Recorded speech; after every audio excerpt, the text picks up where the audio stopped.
Je vais vous parler aujourd'hui de quelques résultats qu'on a obtenus dans le cadre d'un projet dont j'étais responsable qui s'appelle EVEX, pour événements extrêmes et érosion du trait de côte, mesures, modélisation numérique et impacts sociétaux. C'est un projet qui a été financé par l'ex-région Poitou-Charentes. Alors je vais commencer par une introduction générale sur les risques littoraux et je parlerai ensuite des objectifs du projet EVEX. Je présenterai une première catégorie de résultats. Alors ça peut paraître assez exotique, vous n'avez peut-être jamais entendu parler de ce phénomène, les ondes infragravitaires, mais je pense que c'est important, et sans le savoir, vous avez tous été confrontés à ce phénomène. Et ensuite, le deuxième résultat que j'ai choisi de présenter, je pense qu'il y a beaucoup d'attentes, c'est sur les causes de l'érosion du sud-ouest de l'île de Léron, en essayant de replacer ça dans un contexte un peu plus global. Alors, en guise d'introduction générale, les littoraux sont des zones plus peuplées que la moyenne des zones à la surface de la Terre. Historiquement, c'est pour des raisons de navigation, de développement de ports et plus d'activités économiques. Mais ce sont aussi des environnements qui sont plaisants pour vivre. Alors, parfois, on atteint des excès, comme ici sur la Gold Coast australienne. Et puis, la société a évolué au cours des dernières décennies. On est passé à une société plus de loisirs avec le développement ici le kitesurf, planche à voile qui peuvent attirer beaucoup de monde.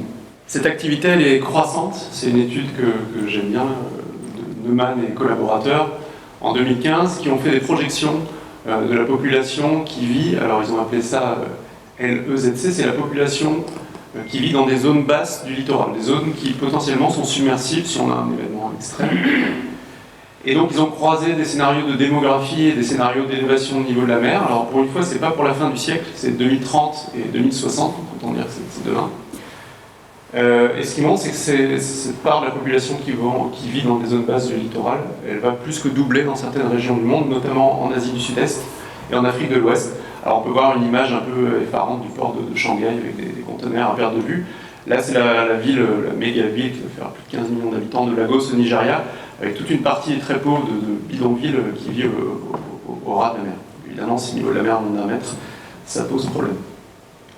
Alors si on met tout ça bout à bout, des zones littorales qui sont attractives, une élévation du niveau de la mer qui est observée au cours des dernières décennies, avec une valeur de l'ordre de 1,3 mm par an au cours du XXe siècle, une accélération à plutôt 3 mm par an au cours des 3 dernières décennies. Et puis quel que soit le scénario de changement climatique considéré, cette élévation elle va se poursuivre, voire s'accélérer. Maintenant, c'est plus du tout farfelu de dire qu'on peut avoir un mètre de plus à la fin du siècle. Dans certaines régions du globe, on a pu constater une recrudescence, peut-être une intensification de phénomènes extrêmes. Alors c'est plutôt vrai dans la bande tropicale, on se pose cette question-là dans la zone Caraïbe, dans la baie du Bengale. Et en fait, le lien avec le changement climatique, il est de plus en plus suggéré, parce que les modèles de climat suggèrent que si on réchauffe l'océan tropical, on aura plus de phénomènes extrêmes, des ouragans plus fréquents et plus forts. Dans les régions tempérées, c'est moins clair, c'est pas du tout établi.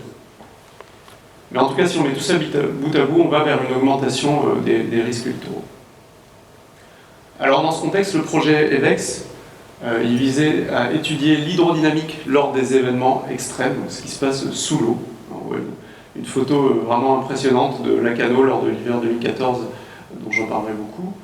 Ensuite, étudier le lien entre les événements extrêmes, l'hydrodynamique et puis l'érosion du trait de côte. Et un autre volet que je ne vais pas présenter du tout, parce que je n'ai pas le temps de parler de tout, c'est les implications sociétales, notamment en termes d'urbanisme. On a travaillé un peu avec des juristes, de l'érosion du sud-ouest de l'île de Léron. Alors je vais parler principalement des deux premiers volets. C'est un projet qui a fait l'objet de beaucoup de collaborations externes avec, en France, l'UMR EPOC, à Bordeaux, un laboratoire avec lequel on travaille historiquement depuis plus de 20 ans. Un gros groupe Deltares aux Pays-Bas, le laboratoire du génie civil à Lisbonne, à l'Université de Floride.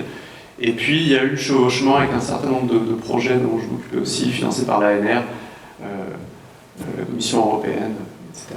Alors les retombées qui étaient attendues pour la région, l'intérêt pour la région de ce projet, c'était de renforcer l'expertise du lien sur cette question des événements extrêmes, où on est un laboratoire en France assez identifié sur ces questions-là, et puis favoriser le dépôt de projets plus conséquents, type projet européen ou projet à l'ANR.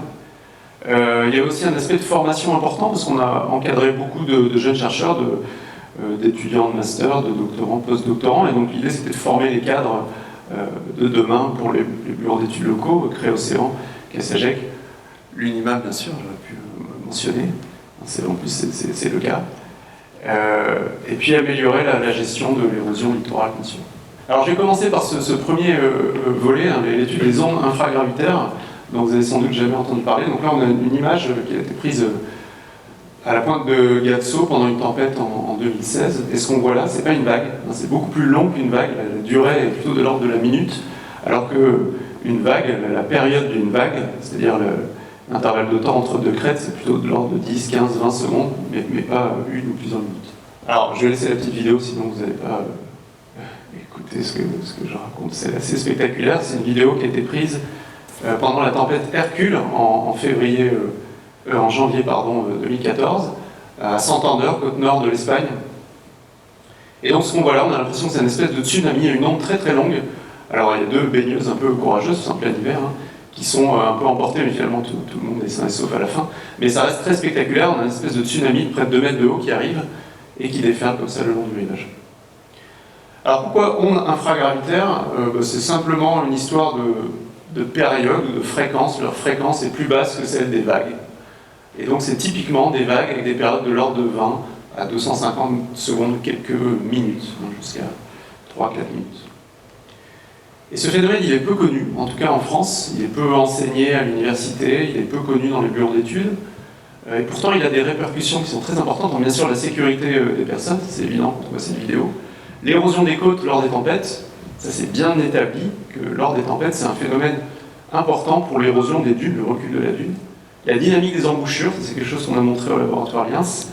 Le développement des seiches dans les ports, donc j'en parlais un tout petit peu. Les seiches, c'est les céphalopodes, c'est les oscillations du plan d'eau qui peuvent poser des problèmes pour la navigation et occasionner des dégâts. Et puis un autre phénomène qui est complètement exotique par rapport au thème d'aujourd'hui, c'est le bourdonnement de la Terre avec un sismomètre. Quand on mesure, pour mesurer les séismes, on mesure un bruit de fond. Et ce bruit de fond, ça a été démontré il n'y a pas très longtemps, il est lié entre autres à ces ondes infragravitaires, qui rentre en résonance avec la croûte terrestre et la font vibrer. Alors une autre image, peut-être que vous êtes plus habitué à ce genre de phénomène, ce genre d'image, c'est une vidéo qui a été prise, pas par moi, par un promeneur à Gatso lors de l'hiver 2014, le même. C'est l'hiver où la pointe de Gatso était submergée de façon intermittente à plusieurs reprises à chaque tempête. Et encore une fois, il s'agit de ce même phénomène, il ne s'agit pas d'une vague, mais il s'agit d'ondes infragravitaires qui se propagent à l'intérieur des terres. Donc vous pouvez aller voir, bien sûr, il faut être prudent, parce que ça peut être dangereux, mais vous pouvez aller voir un jour de très grande houle, la pointe de Gatso est submergée de façon intermittente à cause de ce phénomène. Alors d'où est-ce que ça vient? Un tout petit peu de technique, mais je vais essayer d'être pédagogique. Dans l'océan, on a des vagues de différentes périodes, et si on les superpose, ça aboutit à la génération de groupes. On a des alternances entre des grosses vagues et des petites vagues. Donc j'ai pris un exemple assez simple, j'ai pris juste deux types de vagues. Vague 1 avec des périodes de 14 secondes, donc l'intervalle de temps entre deux crêtes. Vague 2, période 15 secondes. Donc la vague de type 2 en rose. Et donc, comme elles ont des périodes un peu différentes, il y a des moments où ces vagues vont se superposer, elles vont s'empiler, et donc on aura des grosses vagues. Et puis des périodes où elles vont être un peu en opposition de phase, en quinconce, et elles vont s'annuler, donc on aura plutôt des petites vagues. D'accord? Donc dans l'océan, c'est plus complexe que ça, parce qu'on a plein de périodes différentes, donc c'est un peu moins régulier que sur mon dessin, mais n'empêche on a alternance entre des grosses vagues et des petites vagues. Et cette alternance, elle va déformer le niveau moyen. Le niveau moyen va être un peu enfoncé sous les grosses vagues et un peu relevé au niveau des petites vagues. C'est quelque chose qu'on connaît bien maintenant, qu'on sait calculer. Et donc c'est comme ça qu'on va pouvoir générer une vague qui est plus longue, et c'est cette fameuse onde infragravitaire qu'on voit ici en rouge. Alors je vais vous montrer la réalité, ça c'est des mesures réalisées au niveau de la plage de Saint-Trojan en 2015, si je ne me trompe pas. Un capteur qui avait été déployé à marée basse, en bas de plage, et puis à marée haute on a des mesures. Et donc on observe la même chose. Alors bien sûr c'est moins régulier que dans mon exemple, parce qu'il n'y a pas que 2 périodes de vagues, il y en a plein. Mais ce qu'on peut voir c'est que sous les grosses vagues, le niveau moyen il est un petit peu enfoncé, et puis au niveau des petites vagues, le niveau moyen il est un peu relevé. Alors c'est un peu décalé, bien sûr c'est beaucoup plus complexe dans la réalité, mais n'empêche on retrouve un peu cette figure-là, où là encore sous les grosses vagues, le niveau moyen est enfoncé. Et qu'est-ce qui va se passer en eau peu profonde?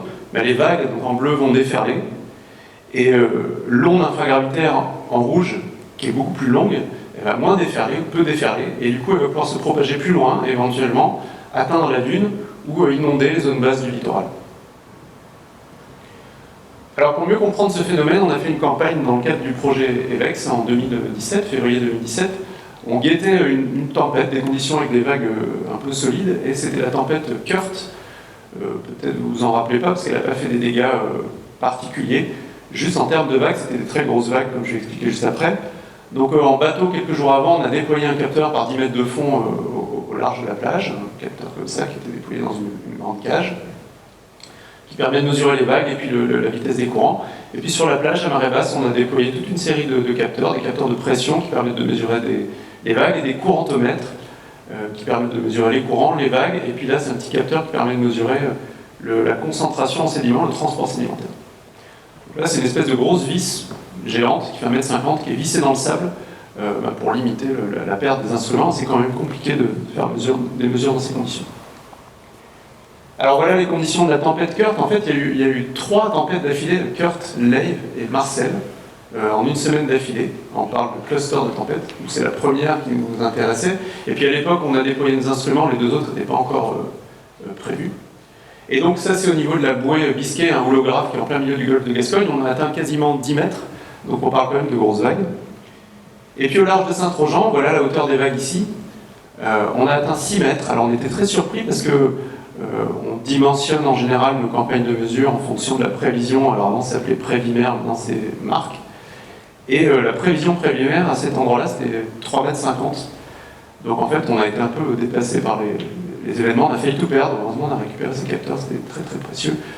Mais voilà, des hauteurs significatives, donc c'est une grandeur statistique, c'est pas vraiment la moyenne, c'est un peu plus que la moyenne, mais 6 mètres. La hauteur maximum, on a une vague qui atteint quasiment 10 mètres à cet endroit-là. Alors on était très surpris, on n'aurait jamais dit qu'il pouvait y avoir des vagues aussi fortes à cet endroit-là. Mais n'empêche que sans mesure, on ne pouvait pas le savoir. Alors voilà, et puis la campagne à terre, c'est sur cette période-là, c'est 4 cycles de marée. Et donc je vais vous montrer juste quelques échantillons à quoi ça ressemble, ces zones infragravitaires. En bas de plage, donc les voilà. On voit que ça s'est complètement transformé par rapport au graphique que je montrais au large, où il y avait plus de vagues que d'ondes infragravitaires. Et bien à la côte, c'est l'inverse. Les vagues ont quasiment disparu. Pas disparu, mais elles font 1 mètre. Et puis ce qui reste, c'est essentiellement cette onde infragravitaire qui, crête à creux, fait quasiment 2,50 m ici. Donc là c'est le temps, pardon, je vais expliquer le temps en secondes. Et en haut de plage, c'est encore pire, il y a encore moins de vagues, et il reste essentiellement cette onde infragravitaire. Regardez, il y a des vagues de 50 cm. Et puis il reste une onde longue qui fait crête à creux, pareil, celle-là fait 2 mètres. Et donc en fait, c'est les valeurs les plus fortes qu'on n'a jamais trouvées dans la littérature. Là, ça veut dire que c'est les plus fortes au monde. Mais quand même, personne n'avait mesuré des ondes infragravitaires aussi fortes, donc il y a quand même quelque chose de particulier qui se développe à Saint-Trojan, au sud-ouest de l'île de Léron. Je ne vais pas rentrer dans les détails techniques, mais c'est lié à la pente très très faible du fond. Hein, l'isoline 10 mètres se trouve à 3-4 km du bord, et l'isoline 20 mètres se trouve à 20 km du bord. Donc on a vraiment une zone pré-littorale qui est en pente très très douce. Et puis on a aussi des tempêtes avec des vagues sérieuses, hein, je parle de vagues de 10 mètres au large. Tout ça, ça contribue à générer de très très fortes ondes infragravitaires. Alors un petit résultat qui est assez technique, mais qui est important et très original, ça n'avait jamais été montré auparavant. Là, c'est un résultat de simulation numérique. Alors le graphique, il est un peu dur à lire. Là, c'est l'espace. Donc là, on est au large, et là, c'est le trait de côte. Et puis là, c'est le temps. Donc en jour, à la date du 2 février, le 3 février 2017. Et puis là, en fait, on voit la ligne de rivage, hein, c'est la marée qu'on voit ici. Et la couleur, ça correspond à la période moyenne des ondes infragravitaires. Ce qu'on peut voir, c'est qu'en dehors des situations de tempête, bon, on est dans les bleus, on est entre 60 70 secondes, on est autour d'une minute, d'accord, de période moyenne. Et pendant la tempête, ça change fortement, on a une forte augmentation de la période, et on a un doublement le long du rivage, où on atteint une période moyenne de minutes. Et puis, individuellement, certaines vagues arrivent avec des périodes de l'ordre de 5 minutes. Ça, c'est exceptionnel, ça n'a jamais été mesuré et expliqué auparavant. L'explication, elle est un peu technique, c'est le résultat du modèle. Alors, même graphique, hein, ça c'est l'espace, et ça c'est le temps. Et ce qu'on peut voir, c'est qu'au large, au niveau de notre premier capteur, là par exemple, on considère qu'on a 4 ondes infragravitaires.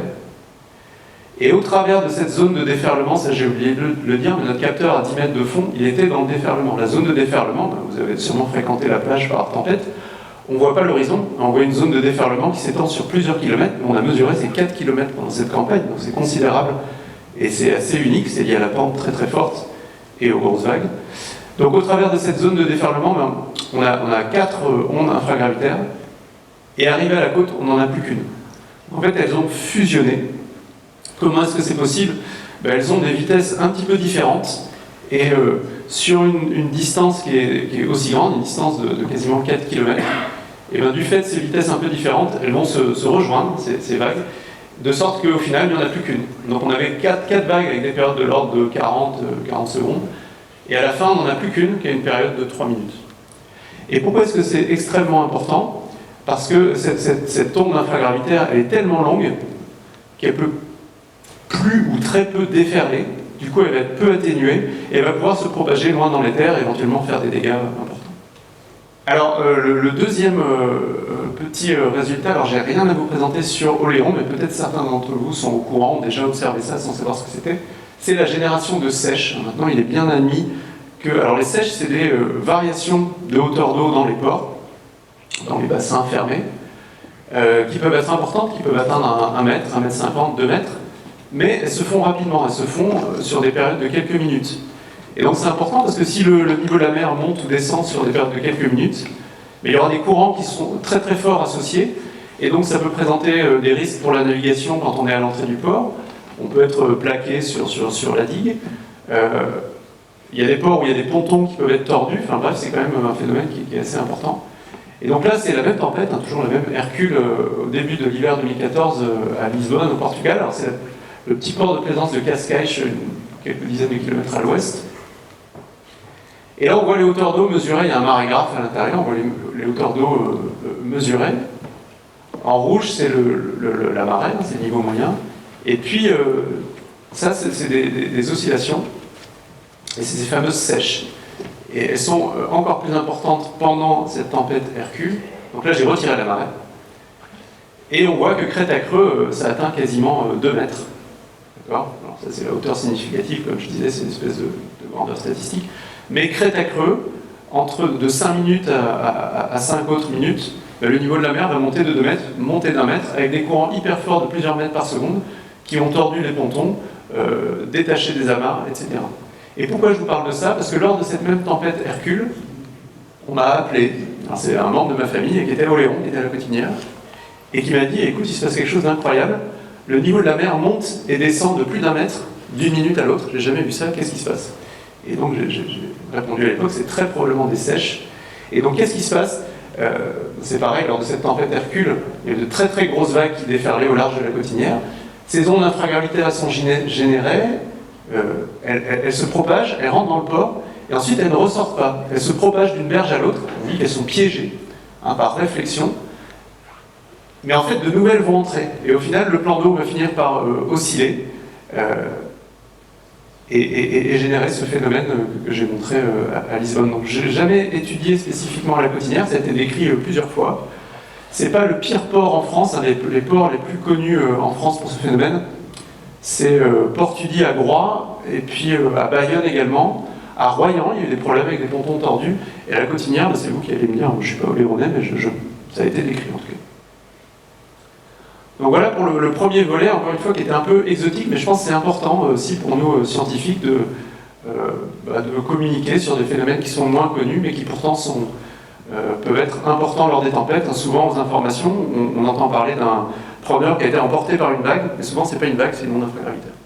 Et donc, comme les gens ne sont pas du tout au courant de l'origine de ce phénomène, ben ça pose problème. Alors, le deuxième résultat sur lequel vous avez sans doute plus d'attentes, c'est l'érosion des littoraux, avec l'exemple du sud-ouest de l'île d'Oléron. Là, on voit une image spectaculaire de la Grande Dune qui est entre Gatso et Saint-Trojan, avec une falaise dunaire de plus de 10 mètres de haut. Et donc, je vais déjà replacer tout ça dans un contexte un peu plus large. Donc, l'ancienne référence à l'échelle de la planète, c'est que 70% des littoraux sableux étaient en érosion. Mais en fait, grâce au progrès des techniques, et en particulier des images satellites, il y a 2 études qui sont sorties la même année dans la même revue.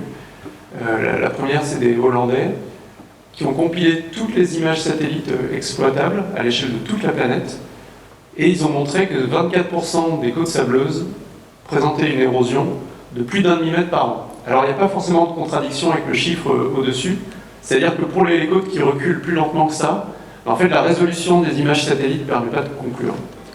Il y a plein d'autres côtes qui évoluent, qui reculent à un peu moins d'1 mm par an. Et l'autre étude, même méthode, même année, dans la même revue, c'est un peu surprenant, donc c'est un Italien, et lui il montre que sur cette même période, enfin quasiment la même, il y a 28 000 km² de côtes de terre qui ont été perdues, et c'est 2 fois plus que ce qui a été gagné, parce qu'il ne faut pas oublier qu'il y a des côtes qui avancent localement. Et juste une petite remarque, parce que bon, c'est quelque chose d'évident, mais j'y avais jamais pensé, c'est un collègue qui m'a dit ça, en fait, pardon, non, ça c'est en Charente-Maritime, l'estimation c'est que 40% des côtes subissent une érosion. Et un point qui est vraiment important, mais encore une fois, c'est évident, mais il fallait juste y penser, la plupart toutes les côtes rocheuses reculent, il n'y a pas de côtes rocheuses qui avancent. Autant les côtes sableuses peuvent avancer, les flèches sableuses, le point d'Arcet par exemple, ça avance, la rive douce ou le pont, ça avance, mais les côtes rocheuses, elles reculent toujours. Alors ensuite, je vais passer en revue ce qu'on sait des mécanismes à l'origine de l'érosion, les principales raisons qui sont invoquées. Donc en tout cas, les 2 plus classiques dans les ouvrages qui commencent à dater un peu, on en retrouve 2 principalement. C'est une diminution des apports sédimentaires des principaux fleuves à cause de la construction des barrages. Après la Seconde Guerre mondiale, sur la plupart des grands fleuves du monde, on a construit des barrages pour stocker de l'eau, pour produire de l'électricité. Et une conséquence, c'est que ces barrages, ils ont retenu les sédiments, et donc les fleuves ont moins alimenté les systèmes côtiers. Donc le cas complètement emblématique, c'est le cas du barrage d'Assouan sur le Nil. Un delta, comment est-ce que ça fonctionne? Il y a un équilibre entre le sédiment qui est apporté par le fleuve et puis les vagues qui le dispersent sur les côtés, c'est cette forme-là. Et si bien sûr on coupe le robinet en construisant un barrage géant, eh bien le sable va être déplacé par les vagues et la côte va reculer. Donc là, c'est des images spectaculaires satellites Landsat, entre 1972 et 2003. On a un recul de 3000 mètres en 30 ans, donc ça fait un recul de 100 mètres par an. C'est colossal. Donc évidemment, cette histoire de barrage, ça explique localement des situations spectaculaires comme celle-là. Mais il y a aussi des situations où il n'y a pas du tout de barrage. Chez nous, par exemple, les fleuves apportent très peu de sable, mais c'est plutôt de la base. Et donc les barrages ont probablement peu à voir dans l'érosion du littoral. Alors le deuxième mécanisme qui est couramment invoqué, c'est l'élévation du niveau de la mer et la fameuse règle de Brown. Alors je vais simplifier un peu, qu'est-ce que ça dit cette règle de Brown? Ça dit que si le niveau de la mer monte et que le profil de la plage se maintient, alors la côte va reculer. Et le sable du haut de plage va être redistribué vers le large, de sorte qu'on maintient un profil qui est équivalent. Et donc cette règle, elle dit que le retrait est proportionnel à l'élévation du niveau de la mer et inversement proportionnel à la pente de la plage. C'est-à-dire si on a une pente de 1% et que le niveau de la mer monte d'1 mètre, on aura un recul de 100 mètres. D'accord ? Par contre, si on a une pente de 1 pour 1000, si le niveau de la mer monte d'1 mètre, on aura un recul d'1 kilomètre. Alors je reviendrai tout à l'heure là-dessus, je ferai une petite application pour Lyon. Le troisième mécanisme qu'on a proposé au laboratoire LIAN, c'est plus récent, c'est moins connu, c'est un déséquilibre plutôt transversal des plages. Alors en 2 minutes, comment ça fonctionne une plage? On a 2 mécanismes principaux qui s'opposent. Le premier, c'est le fait que lorsque les vagues se propagent, il y a des mouvements orbitaux. Si vous suivez une particule d'eau, ça fait un petit rouleau comme ça. Et ce rouleau, il est asymétrique, c'est-à-dire sous la crête de la vague, la vitesse dirigée vers la côte, elle est plus forte que la vitesse dirigée vers le large. Et donc le sable, les grains de sable sont sur un grain de sable individuellement, au passage de chaque vague, il va faire un grand bond en avant, un petit bond en arrière, un grand bond en avant, un petit bond en arrière. Et au final, le sable va remonter vers la plage. Mais en particulier lors des tempêtes, il y a une surélévation du niveau le long du rivage, une petite surcote, qu'on appelle le set-up, je ne sais pas ce que serait la traduction en français, qui va forcer un écoulement vers le large. Et donc ces 2 mécanismes, ils coexistent tout le temps. Mais en période de beau temps, c'est le premier qui est dominant. C'est pour ça qu'en période de beau temps, le sable remonte vers le haut de plage, les plages s'élargissent. C'est très net sur la grande plage de Saint-Trojan, où j'y étais samedi. Alors c'est en train de se faire raboter, mais il y a encore pas mal de sable en pied de dune. Et puis en fin d'hiver, c'est le deuxième mécanisme qui est dominant, transport vers le large. Et donc tout le haut de plage se fait raboter et repart vers le large. Donc il y a un cycle saisonnier. La plage s'accrète en été et s'érode en hiver.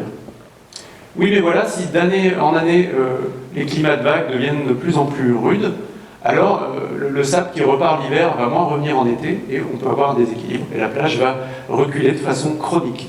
Alors ça c'est une autre question, est-ce que la hauteur des vagues elle augmente? Et donc c'est une étude qui a été publiée dans la revue Science en 2011, basée sur les données satellites. Alors on peut mesurer les vagues à partir des années 80 à l'aide du satellite.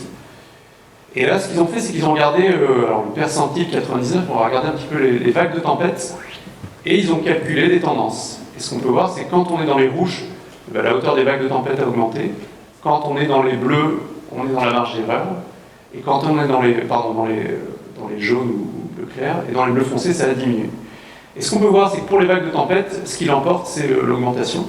On est à des augmentations de l'ordre de 1% par an, et en particulier dans le golfe de Gascogne, et en particulier aux latitudes élevées. Finalement, dans la bande tropicale, c'est pas très net, mais aux latitudes élevées, on a une augmentation des vagues de tempête qui a été mise en évidence sur cette période.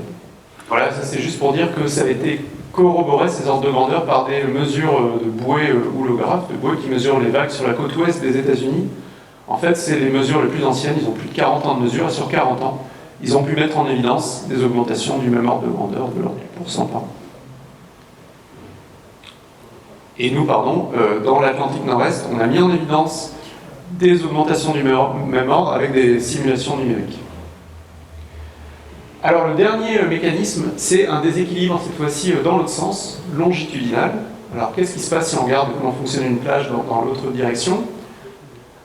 Les vagues, en général, elles arrivent avec un angle, elles n'arrivent pas frontalement par rapport à la plage, et donc ça crée un courant de dérive littorale.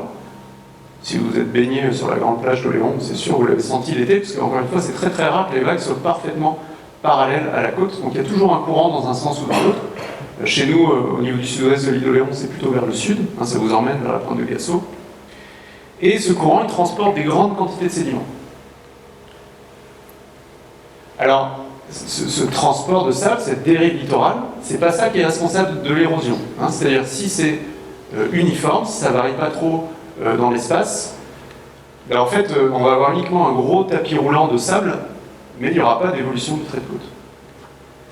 Par contre, si cette dérive littorale, elle varie dans l'espace, on dit qu'elle diverge, le trait de côte va évoluer. En effet, si vous considérez une petite section du trait de côte, et que vous faites le bilan du sable qui rentre d'un côté et du sable qui sort de l'autre, si vous avez plus de sable qui sort d'un côté que de sable qui rentre, forcément, le trait de côte va reculer. Si à l'inverse, vous avez plus de sable qui rentre d'un côté que de sable qui sort, alors le trait de côte va avancer. Le cas complètement emblématique, c'est le cas des embouchures de la lagune. Donc là, c'est une lagune au Portugal sur laquelle j'ai un peu travaillé, qui s'appelle la lagune d'Aveiro. Les Portugais disent que c'est la Venise du Portugal, c'est un peu exagéré, mais c'est un endroit sympathique. Et donc là, on a développé au cours du XXe siècle, plusieurs phases d'agrandissement, un grand port de commerce.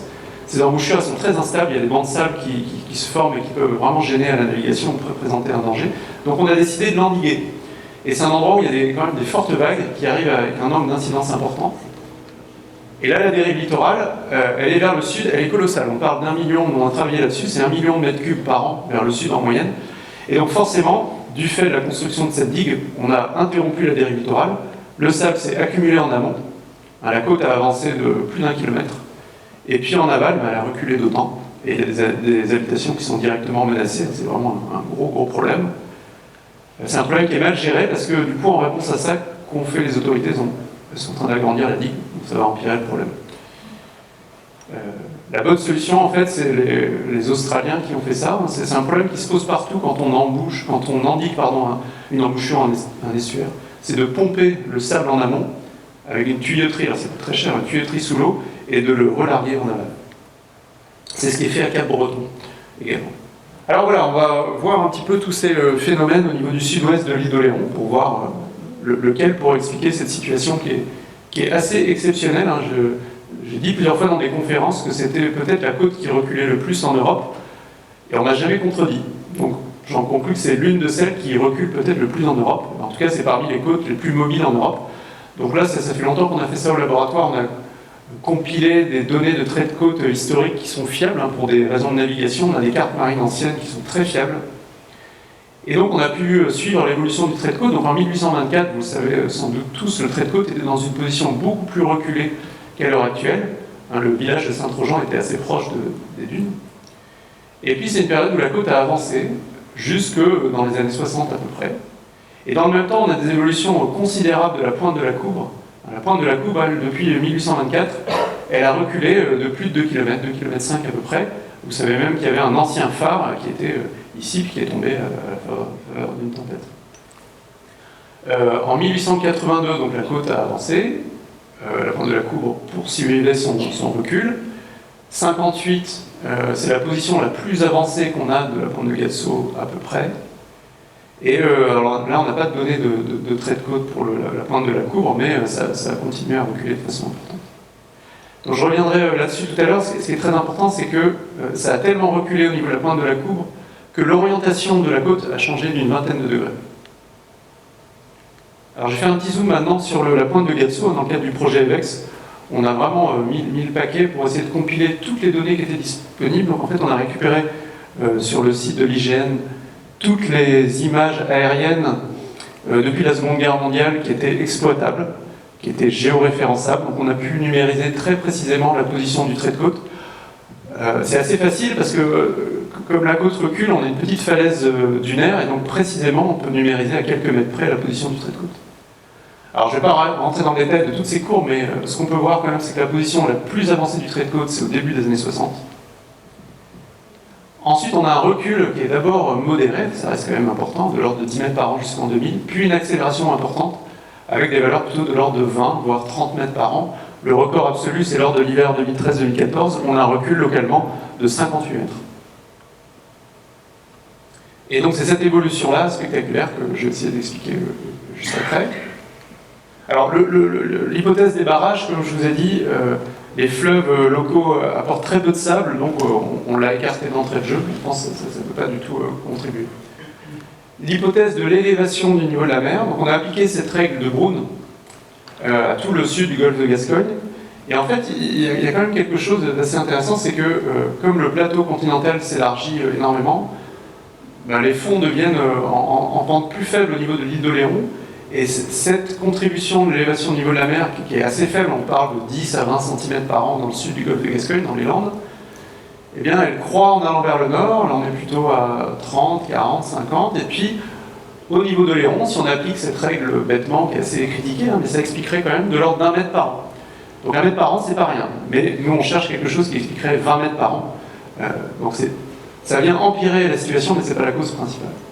Et la deuxième hypothèse, c'était une augmentation du régime de tempêtes et de vagues plus fortes.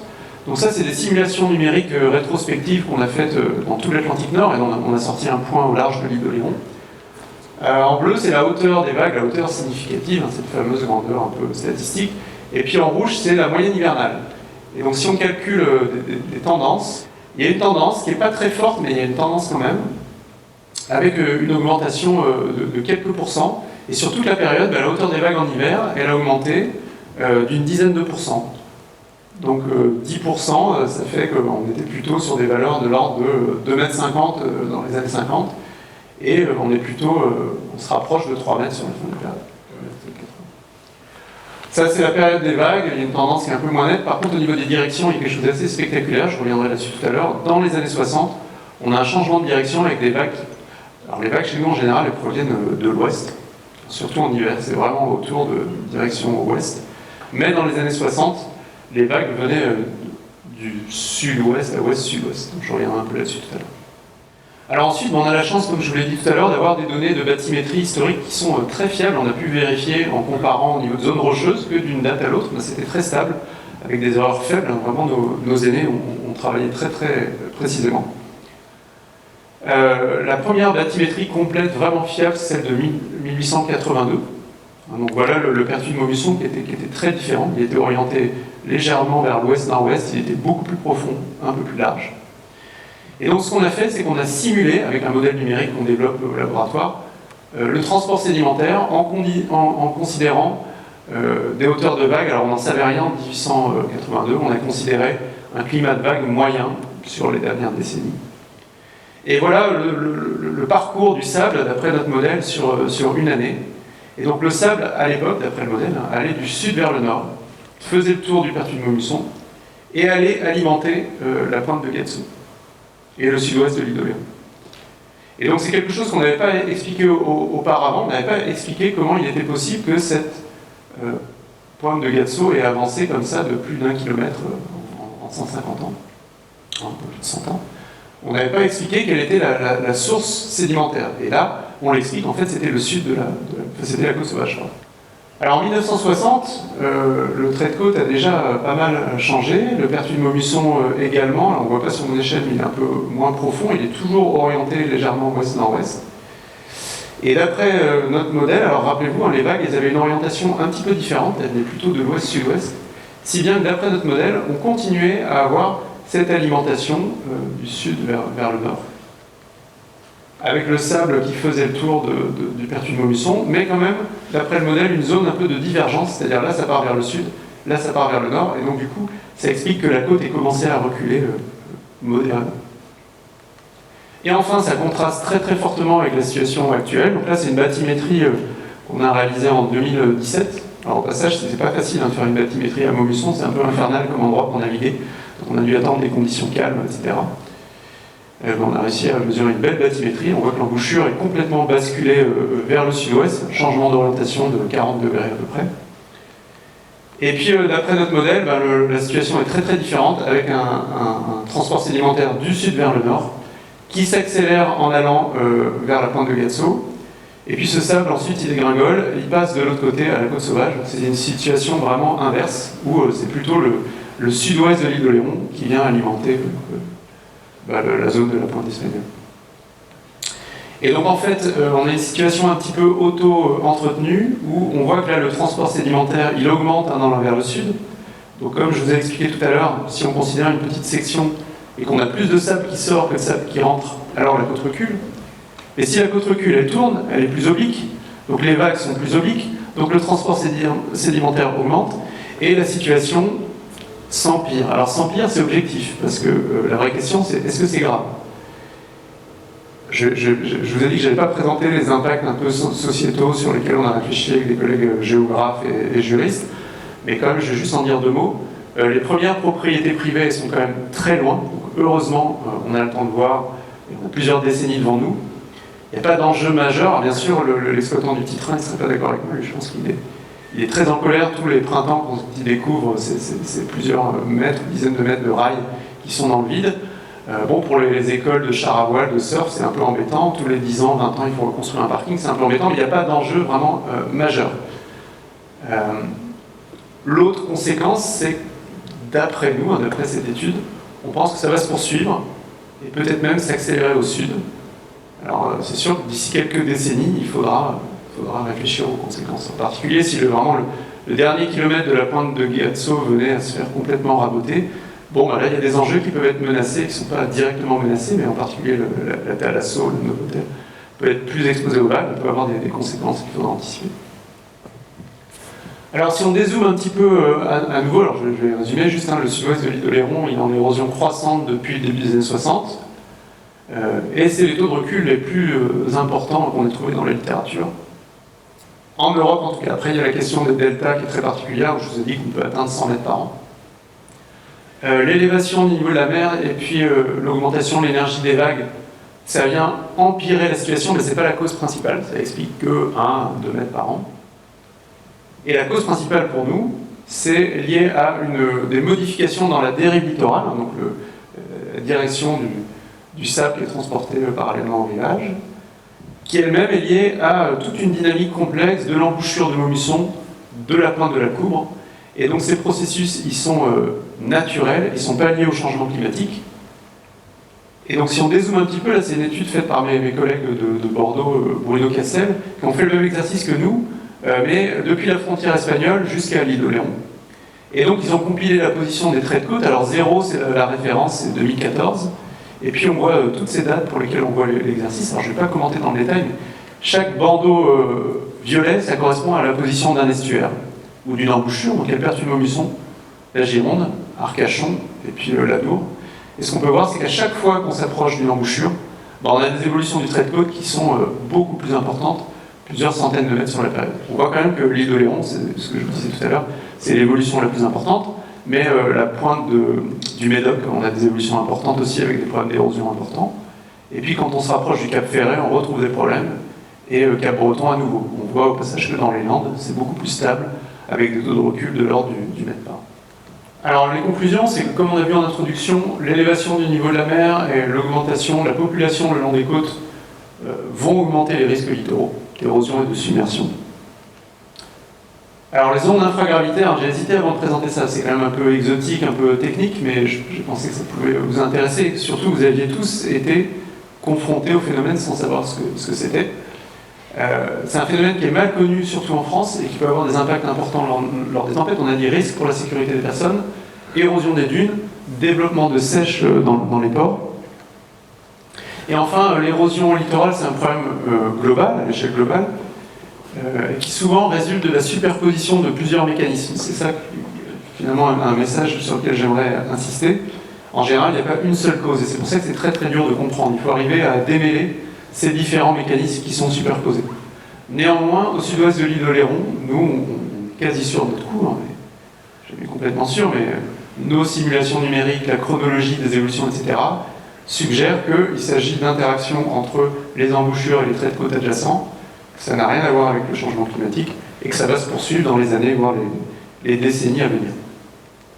Voilà, je vous remercie pour votre attention.